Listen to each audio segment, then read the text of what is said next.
If you try to imitate being a man, you will feel like in a wrong suit and in a wrong life. And if you allow yourself to be more vulnerable, to speak your truth from the heart, to emphasize collaboration and not being bigger, better, faster, I think that will be such a beautiful example for other women and men to be themselves too. Today with us is Silke. Silke is a long-term UN insider strategist and now pivoting her career from UN into building a future of regeneration. She established a global think tank called Regeneration Collective, gathering world leaders, activists, change makers, system thinkers, strategists, implementers, and leaders to figure out, is there an alternative way for how societies are being formed, how we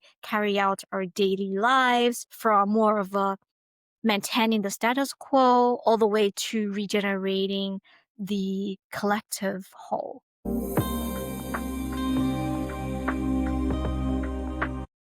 Beep, beep, beep. In front of you lands a spaceship. Out walks a very friendly alien. If alien walks. If you were to use one word, one sound, or one movement to invite the alien to play, what would that be? I think for play, you need to build trust. And for trust, I think you need connection. And since I'm a hugger, I would start this with just giving them a very long heart on heart hug to welcome them and to connect with them. If they perceive hug as friendly. Also, you don't know. I hope You don't know. where's the language, but if we don't speak the same language, I think energy is And the intention. yeah, that should be across universes. What is regeneration in your dictionary? It's been a question I've been exploring now for over 3 years by reading a lot of books about regenerative leadership, talking to regenerators and experts, reading a lot. And I think that's the core question we are asking ourselves also in my little collective, in this network, because you can come to it from so many different points of views. One that really sticks with me is that it's about creating life-affirming systems and a worldview that is putting humans back into nature and not see nature as outside of us, and look at all our systems and engagements as systems, as ecosystems that are connected with each other, that need each other to thrive, and that follow also natural cycles of birth and death and summer and winter. And that this worldview that's also a lot is inspired by indigenous wisdom and this deep connection to Mother Earth. A lot is inspired from regenerative agriculture, which looks at the soil as the core for any kind of life to thrive. And this soil can be nourished. And then there's the part of personal development, self-development, personal growth, where it's about your own connection back to nature and yourself, and to understanding what layers have been put on you through conditioning that disconnect you from this life and nature.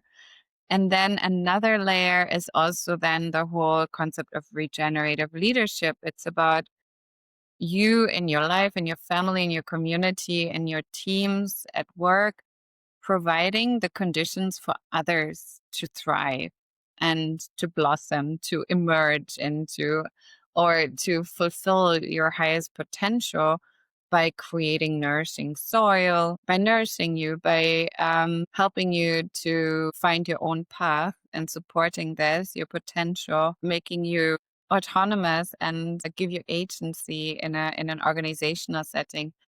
So these are all different layers. I think if you look at the UN as a whole organization that sets international policies and decides on programming in many countries around the world, it is about using these principles to ensure that the policies and programming we're doing are in support of life and nature and ecosystems and human flourishing through also looking at the soil that helps us to nourish. And maybe Yeah. if I may add one thing, it's a little bit also as a counterpoint to a mechanistic worldview that sees us humans as competing for resources, where the faster and the more productive human beings win and succeed. It's against this separation between us and nature and this competitive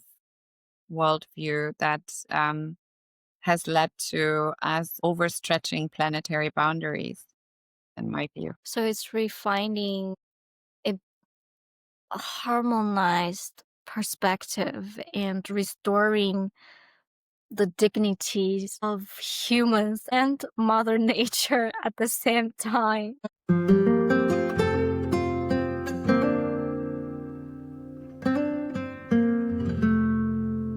We were to bringing in or creating the soil for the future of regeneration and flourishing.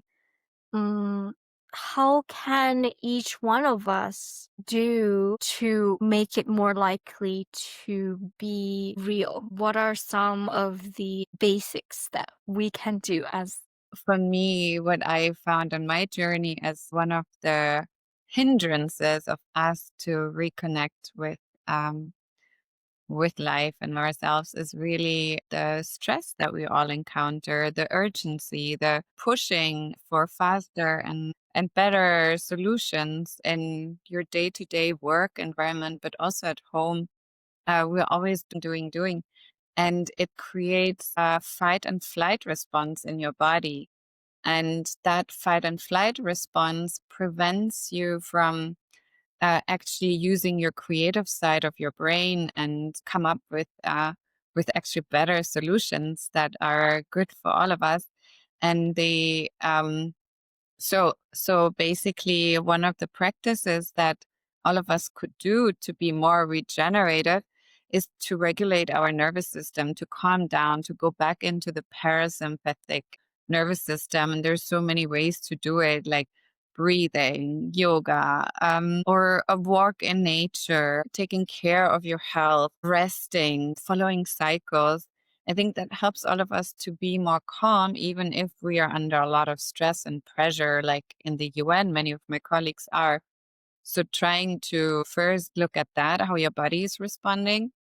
And when you're feeling relaxed, then maybe the next step could be to be more present, to really listen deeply to each other in one-on-one conversations. But I think in an organizational setting, it's also to truly take feedback into account from others, from external stakeholders that we're working with. The UN is really putting that on their programming values to listen to all the stakeholders to come up with solutions. But often because we're so under pressure and time, it becomes neglected. And I think in a regenerative organization, people start to listen better to each other. That for sure.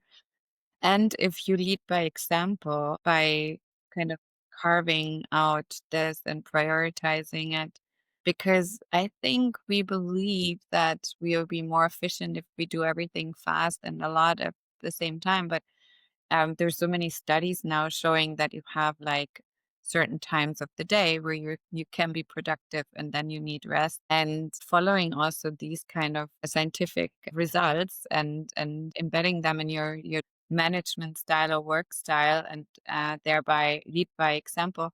I think you can start having much better results and come up with much more unique, extraordinary, useful solutions. As you mentioned before, I think intention is the starting point. Then time and space follows. And within that time and space, things can happen. And even we are under a rough, tense schedule, if we're intentional enough, maybe 5 minutes is long enough. So maybe our relationship with time can potentially shift too with this level of deep intention and time and space curated for that to take space, whether it's feedback, maybe 1 minute is enough. And so maybe the feedback is not getting together. Maybe the feedback is just very casually. And as long as we're intentional, we collect feedback that way. So that could potentially solve the problem too, in the flow. I love this.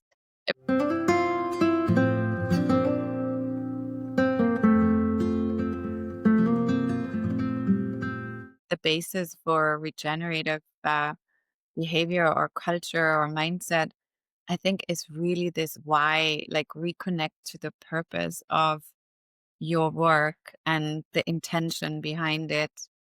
And that will also propel energy or help you focus and reconnect to probably your heart and your compassion. And I have seen over and over again in my career that when people are there present, they know what they are here for, they're connected to their purpose, and they have this intention and focus and energy, they can move mountains. And for that, you need to be present and take the time to be intentional.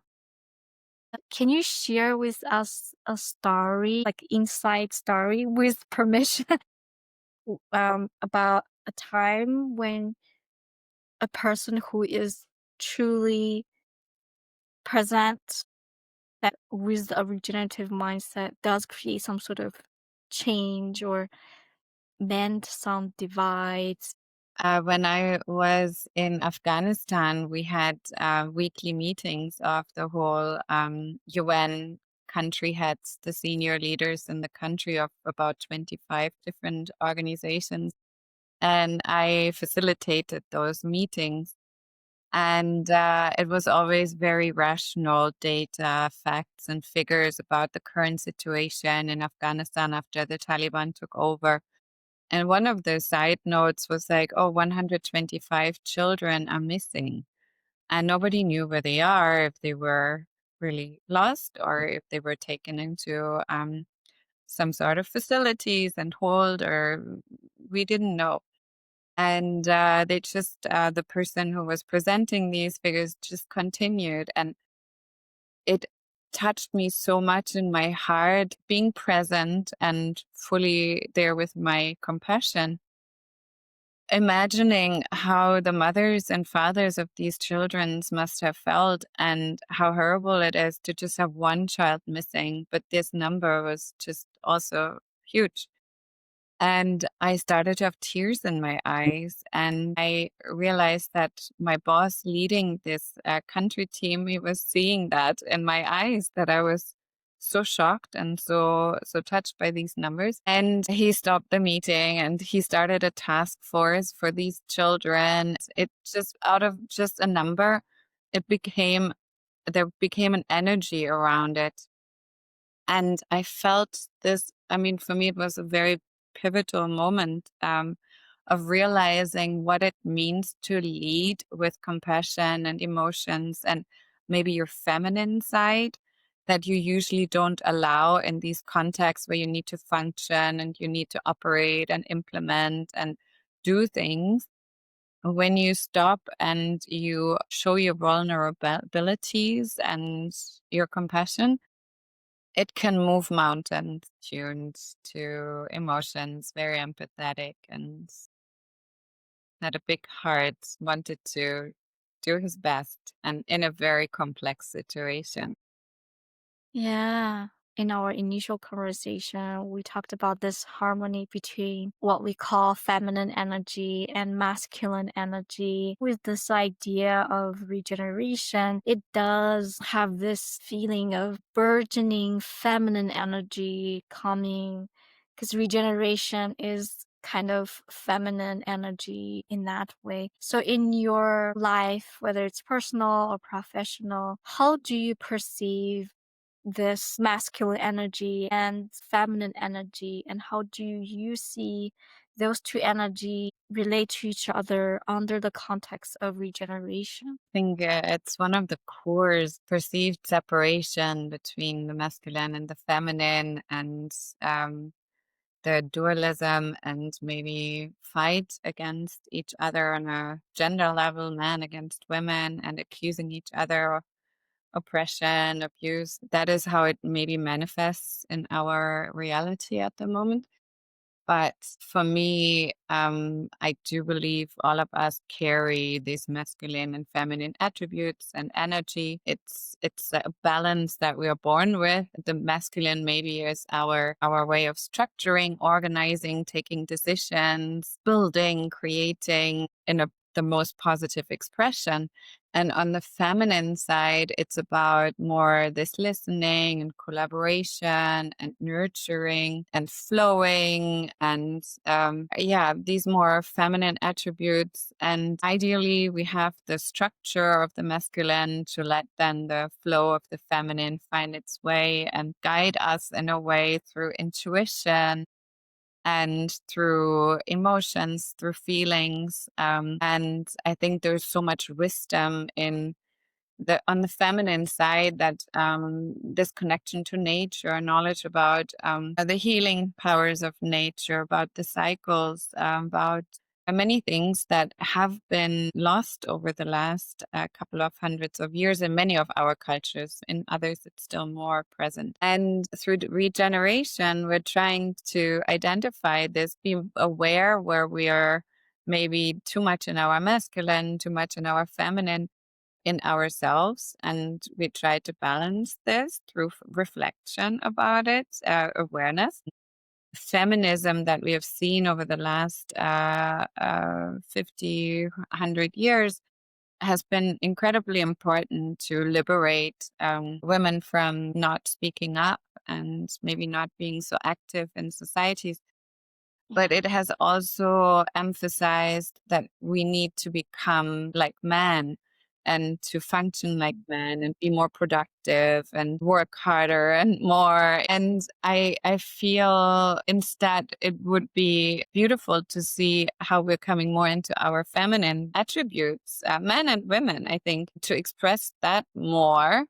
And maybe not see becoming like man as the goal, but becoming better women, or letting our intuition guide us more and be more sensitive and more vulnerable, and show that it's in the story that I just told. I think this would be adding so much value to how we engage as men and women with each other and with the non-human world around us, or nature, or we are nature, as I mentioned before, but with anything that we're here to protect and take care of and steward. We need both Yeah. this and a balance. And that's right now, the masculine is dominating clearly, and how we perceive the world, how we engage in the world. And that's why there's so much efforts being done to help the feminine rise. And it's beautiful to see also men that embrace that beautifully, and where you see this coming together, it's very powerful.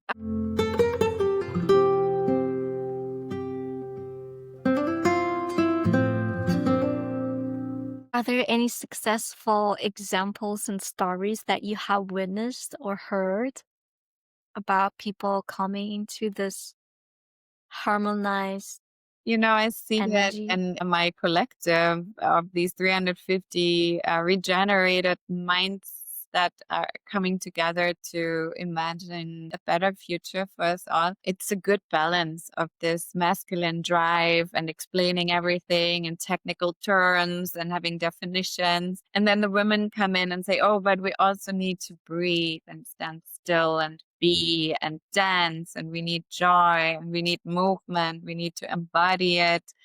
we need to protect each other. We need to hold safe spaces for each other.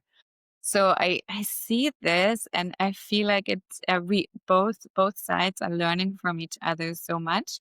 But being in an environment where this is welcome, where everybody can express themselves as they want, and with a joint goal of creating more consciousness on all these issues, topics around regeneration. That's so beautiful. It will be so interesting to join one of the meetings and You're welcome. personally experience that dynamic, and not only just for a woman, but see that feminine side rising in all the men in the room, and see how happy that they are when they embrace their shadow side. I think the society It's so forced that beautiful into the to shadow. see how we're all mirrors. And I had to face some shadows of immediately assuming that the facts are important and the men are smarter, more competent, and more eloquent, and then putting men as authorities. And are these things I went through also establishing this collective, and it shows me how important the community is to learn and to identify your shadows.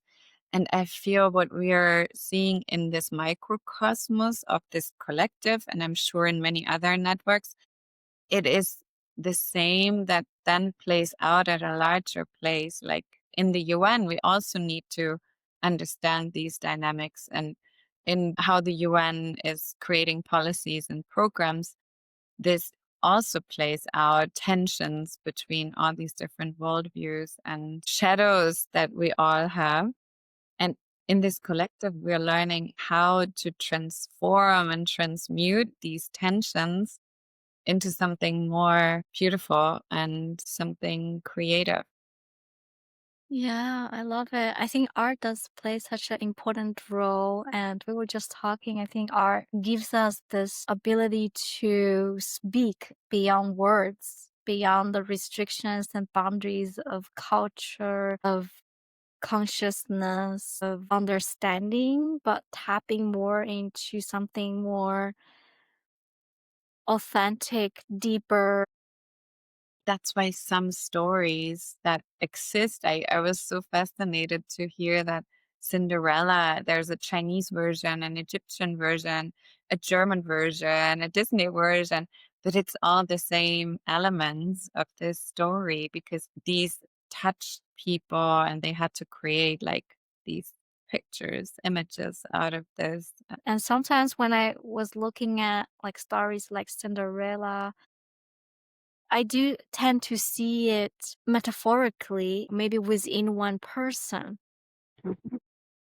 So by the words, it's like the lady meets the prince and then the life changed.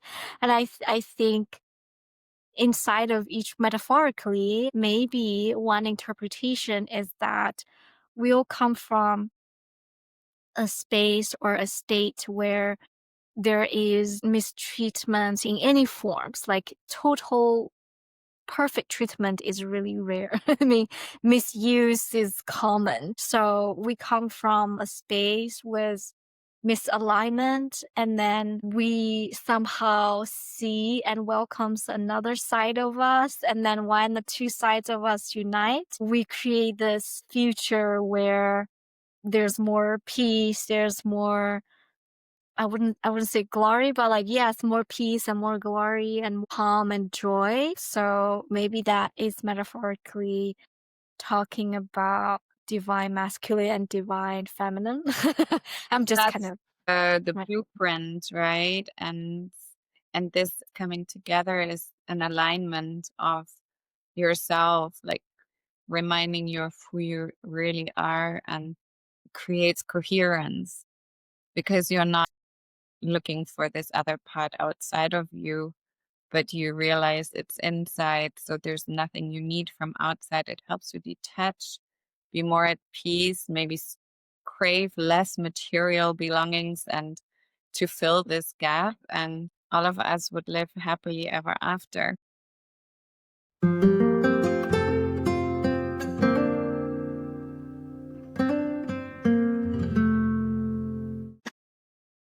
And if some of our audience who would also like an abundant financial life, that's okay too. They're not in contradiction.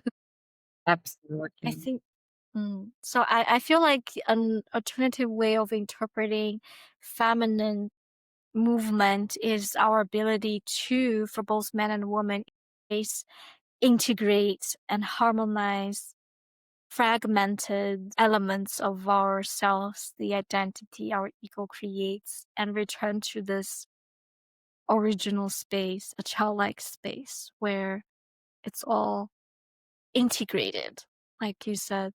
I think this is the inner work that we need to do to create peace in the world. I see so much conflict happening because of this misalignment of what I feel is behind all of this is this conditioning, these belief systems that we get indoctrinated with in childhood and society and schools and religions. I think every time we get triggered by a man because we are a woman, or this man is misbehaving, or we see somebody who gossips, or somebody who is scared of something, I think always that means there's also something in us that we still need to understand and integrate, as you said, like welcome and not ignore anymore.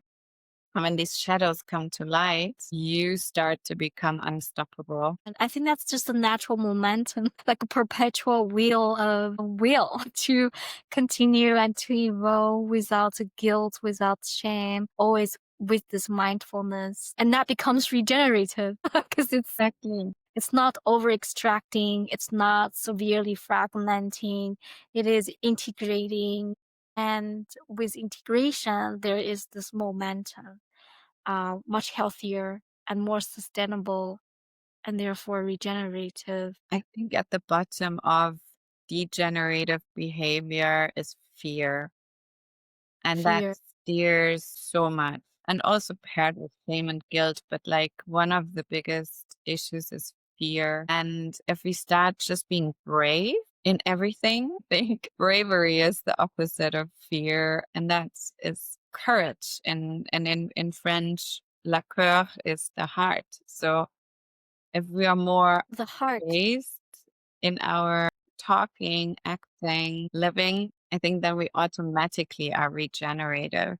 I think that's the simplest way of being regenerative is living through your heart. Our audiences have the question, like, I've always relied so heavily through my head. I'm a great thinker. I'm super strategic. How do I now integrate this part of the heart to help me become more regenerative?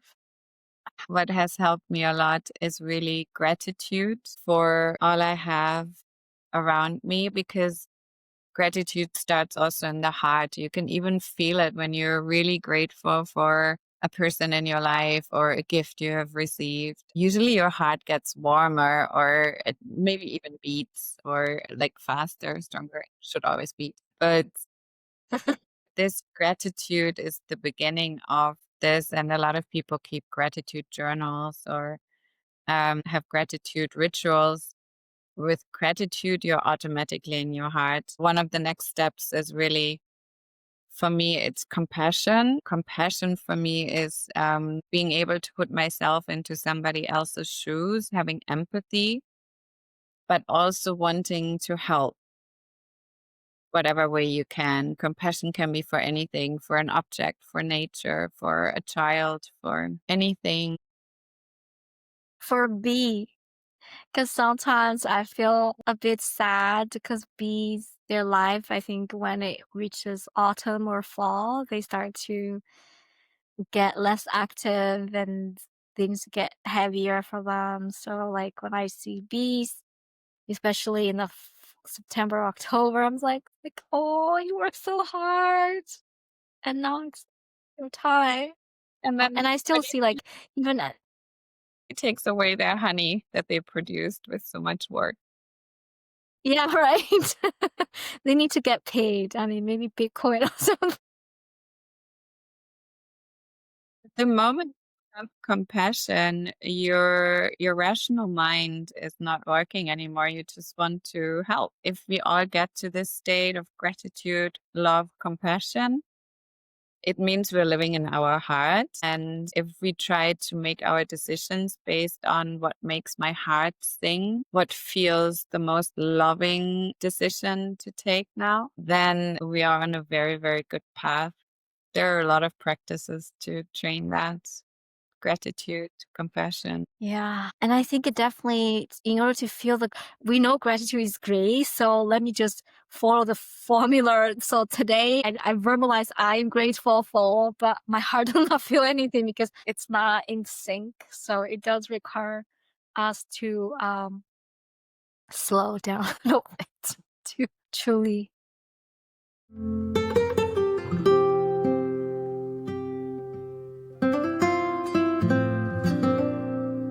If you're constantly in emergency mode and stress mode, you're just in a reactive mode, and you're in a survival mode as well, and that your body just wants to function, and it doesn't allow for emotions come to surface, and you suppress them because now you have to survive. What part in terms of the systems or the societies require most attention when we're thinking of regeneration? There are so many areas that I feel are so important, but what we mentioned before, this giving voice to women, it's more important than ever. And it holds solutions that we cannot even fathom. And I there's this beautiful YouTube clip where suddenly all the world leaders are women, and there's a UN meeting, and they usually take days to come to a conclusion. But this meeting, they just do a round, and everything is just in order in all the countries. Like the nature is thriving, the education system works, there are no wars, everything is invested back into communities and life itself. And I think it's the truth what I saw in this. I think if we do let our true inner feminine guide us in the future, then it's a matter of time only until we can reverse the transgression of planetary boundaries that we've been experiencing, and we can reduce the amount of conflict. And I don't think this is just a fantasy or ideal scenario. I truly think that now it's time for us women to speak up and rise and stand up for our values and reconcile with men, and not be competition, but add value and take over a lot of the decisions that have to be made. Or help to co-facilitate a lot of decisions. I do observe some woman with power does act more like a man. I think that's just resonate back to where we were talking, like being a woman and be able to lead. You don't have to act like a man. You can act like a sexy, beautiful lady, and yet still very powerful in your own way. And you get to decide what is powerful for you. And it's not the power over others, but it's the power from within. So you are centered, you are integrated. And just by you being that state, people feel that. And that's where the power comes. It's the example, it's the message that exudes from you You're being. becoming the example. Yeah, you radiate this, and allow others to also be yourself, and to be that woman, and not hide and disintegrate from your integrity and authenticity. If you try to imitate being a man, or you will feel like in a wrong suit and in a wrong life. And if you allow yourself to be more vulnerable, to speak your truth from the heart, to emphasize collaboration and not being bigger, better, faster. I think that will be such a beautiful example for other women and men to be themselves too.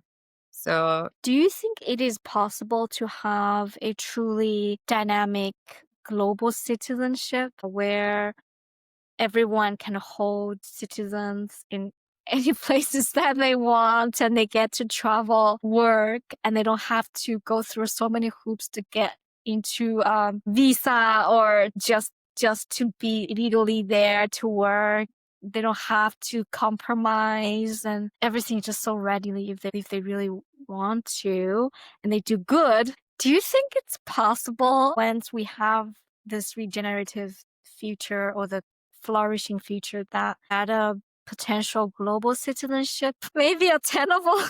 right now, the nation state is the foundation for the UN and the passports, and it's something that a lot of countries love to uphold to control movements of people. Obviously, it's also a matter of money. I think you can buy this kind of global citizenship from a certain level of income, which is unfair towards those that don't have the means.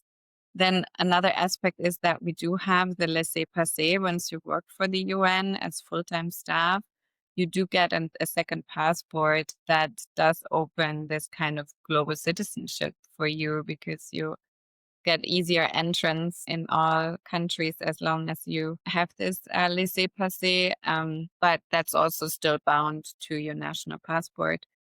But the idea of regeneration also on a organizational level is that you look at not nation states as organizing principles, but you look at bioregions, which means where the watersheds flow, like where you have rivers or lakes or basins itself. That's the area where communities organize themselves in. So you have a very, very local perspective. And then obviously you need also a larger structure to organize, and that can then be again a country or a nation state or other ways of organizing.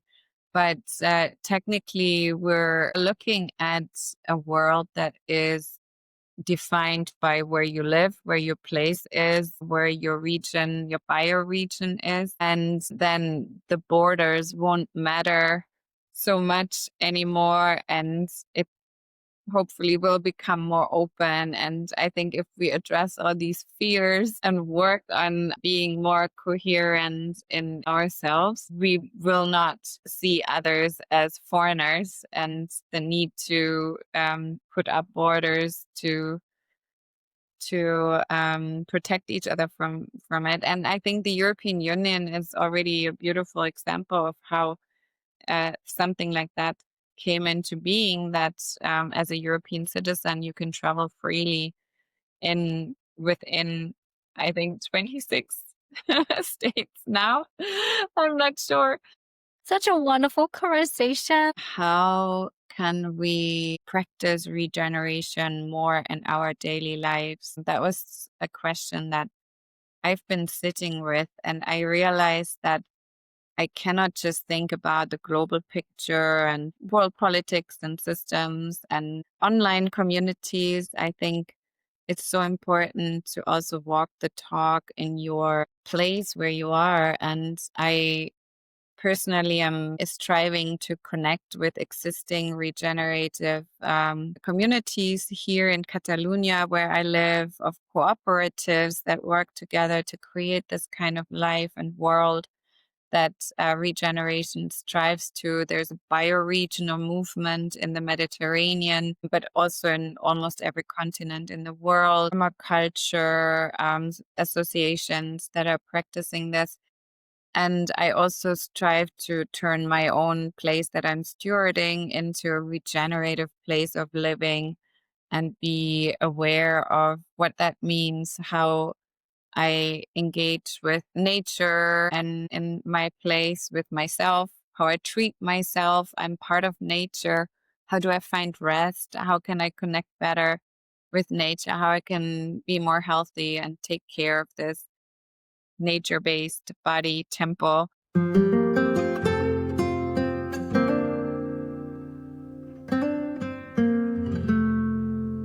Can you visually walk us through a very tangible day where someone is living a truly regenerative life?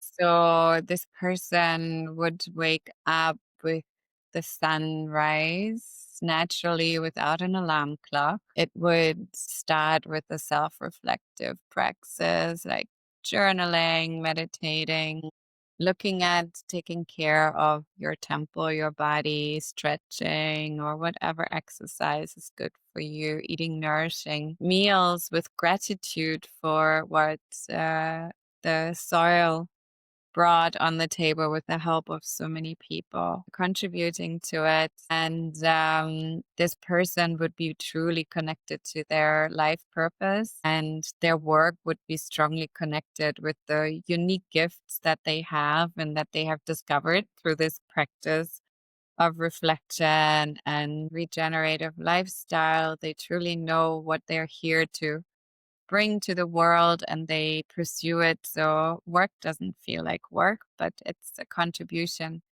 I love the word seva in Sanskrit, which means serving humanity through your unique gifts. And I called my place Kan Seva, House of Seva, because everything you do throughout the day will be connected to this higher purpose, and you live it without preaching it to anyone, just as an example. And that way you attract this kind of community around you.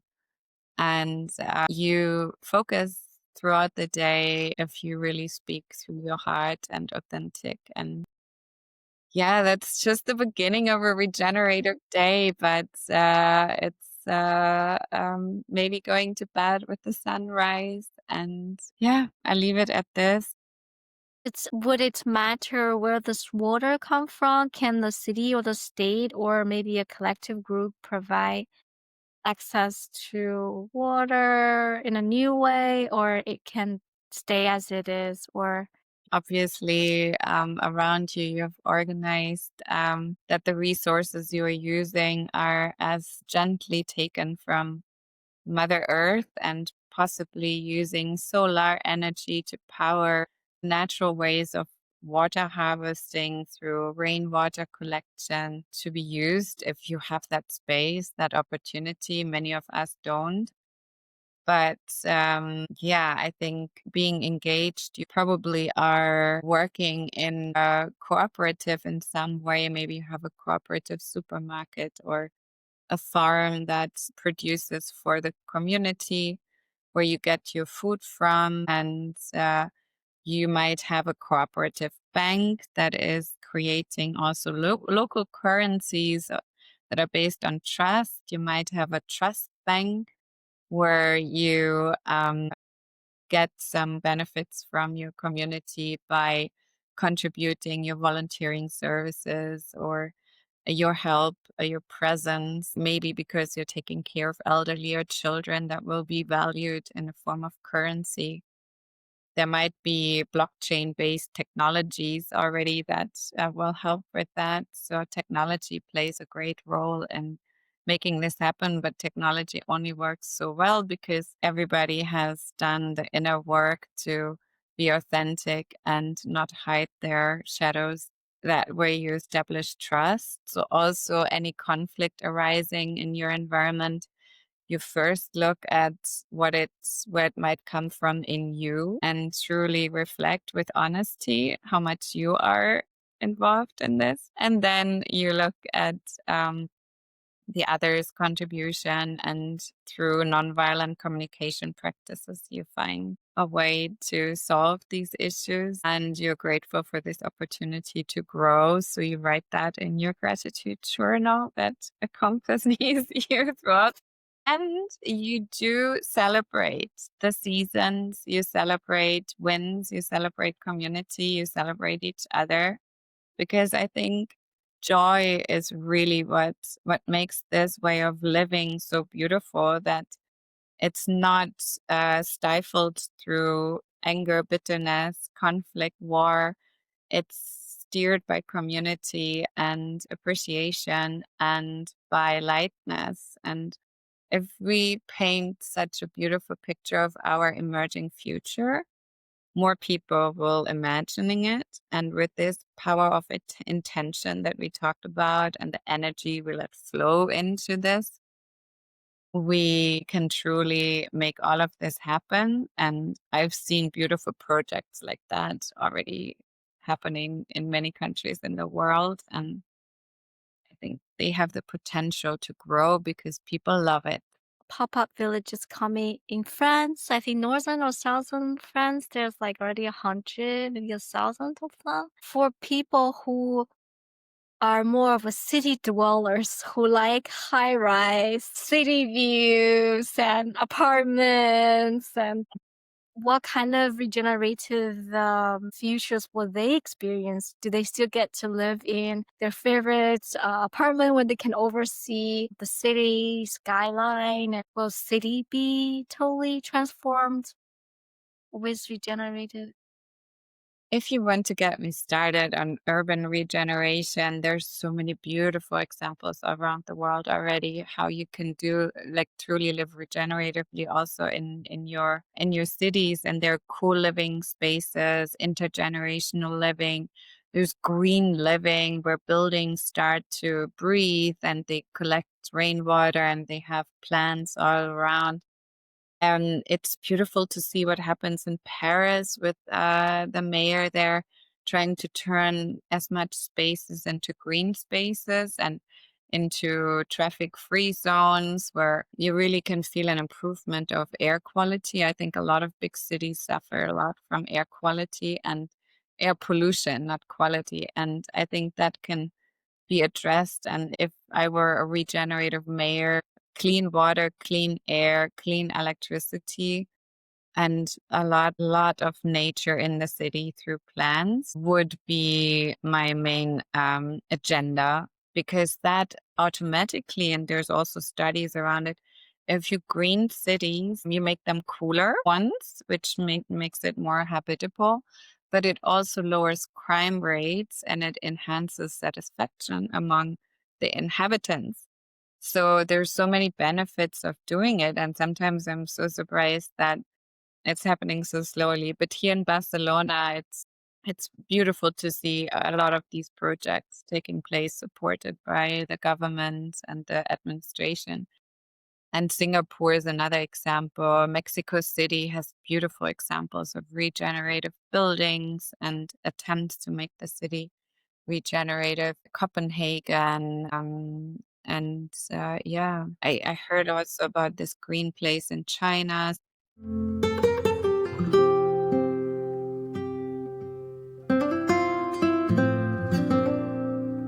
We deserve to live in livable cities and cities where we don't need to worry about clean water and clean air.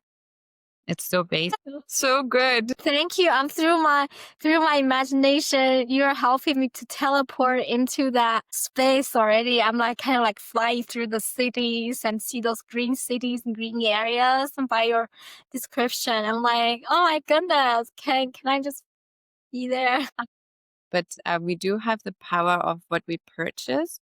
And I think being more mindful of supporting cooperatives, ecological stuff, anything that's building community around you, maybe volunteer in the block. Like in every city, you have homeless shelters, you have refugee programs, you have these kind of things that make a city more regenerative, and just start engaging and you will meet the people who think like you, and together we are stronger.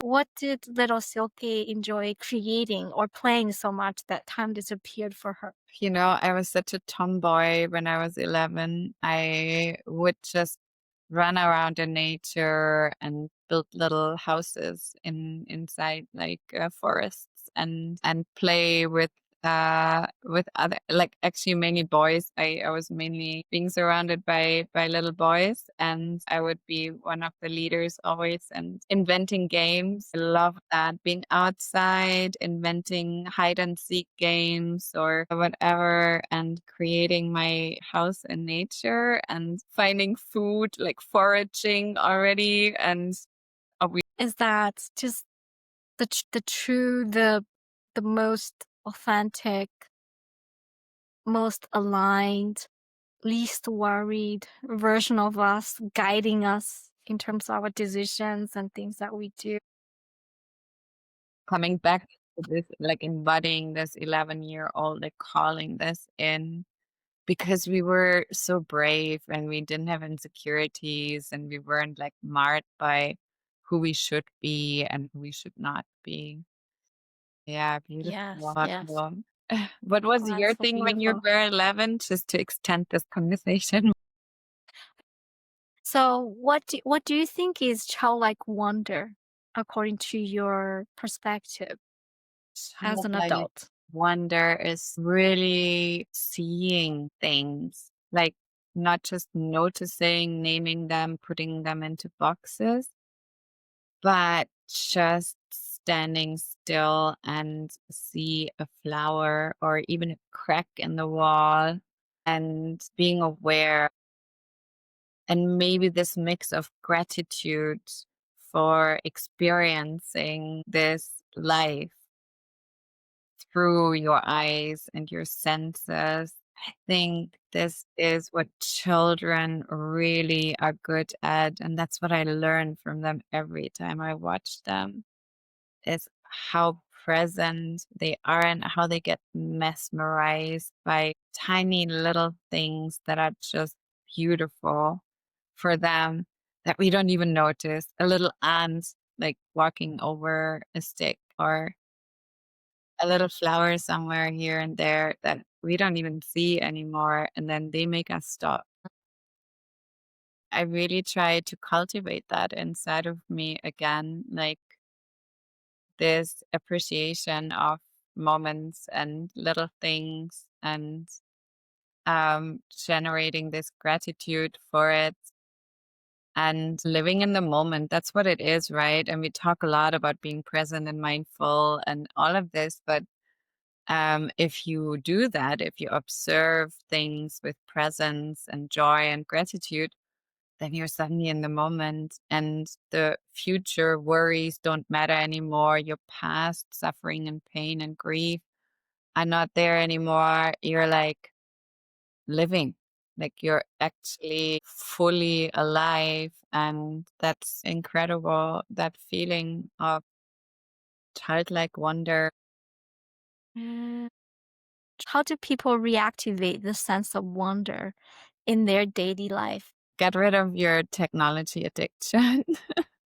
For me too. I'm like talking to myself now. It's really something I'm struggling with. Moments you don't have this distraction and maybe nothing else, and you get bored, and then you start to sense again. Like make that a practice. Just 10 minutes doing nothing and be still and just observe maybe the sound of birds around you. You don't hear that anymore. You need to really tune into that because there's so many other distractions or the feeling of sand under your feet and that amazingness that your body is. Like really, if you eat, I mean, this is my rule. I never look at screens when I eat with food. I appreciate it. I'm present with my food and I taste it and I'm grateful for it. So I think this is something being bored, take time, get away from devices and observe your senses, all of them, sharpen them. It's such a gift that all of us have been given, or some in limited forms, but I think that makes us so different from many other living beings that we have all these senses and we can articulate them and enjoy them and be aware and we all have them. It makes us all the same around the world. And also be dancing, by the way, because then you sense your body. What is your magic? My magic is compassion for others. I truly feel the moment also I want to, I can feel compassion for everything and everyone and that enables me to engage also with people I don't agree with and maybe find a common ground and be a bridge. And I hope that people in my surroundings can feel that I truly see them and hear them, and um, that that can create magic just by being compassionate with another person who doesn't expect compassion. That's beautiful. And I think compassion also give birth to leadership because we trust leaders who truly see us from a very compassionate perspective. And I think in that case, leadership is just a byproduct. It's not something we strive for, but people just listen.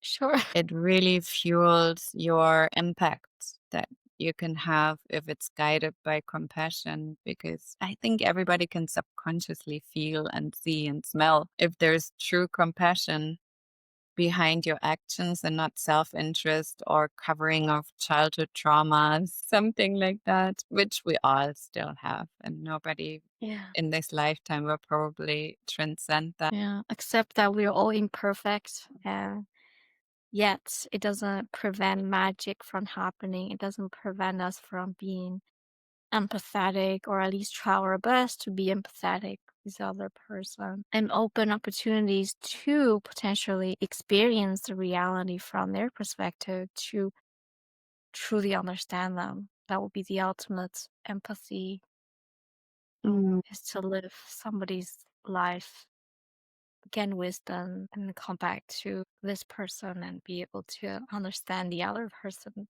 fully. I hope our audiences will enjoy our conversation and gain wisdom, gain a bit of imagination into the future of regeneration, and have some very tangible ideas how individuals can implement and practice a regenerative future right now in simple ways. Thank you, Silke, for sharing your wisdom and your vision with us. Thank you so much for giving me this opportunity, and I enjoyed it so much. It was a beautiful space you created, magical place for this conversation. I could feel it, and I'm very grateful for this. And I'm looking forward to more conversations with you, hopefully in Me person one too. day. Hopefully, yes.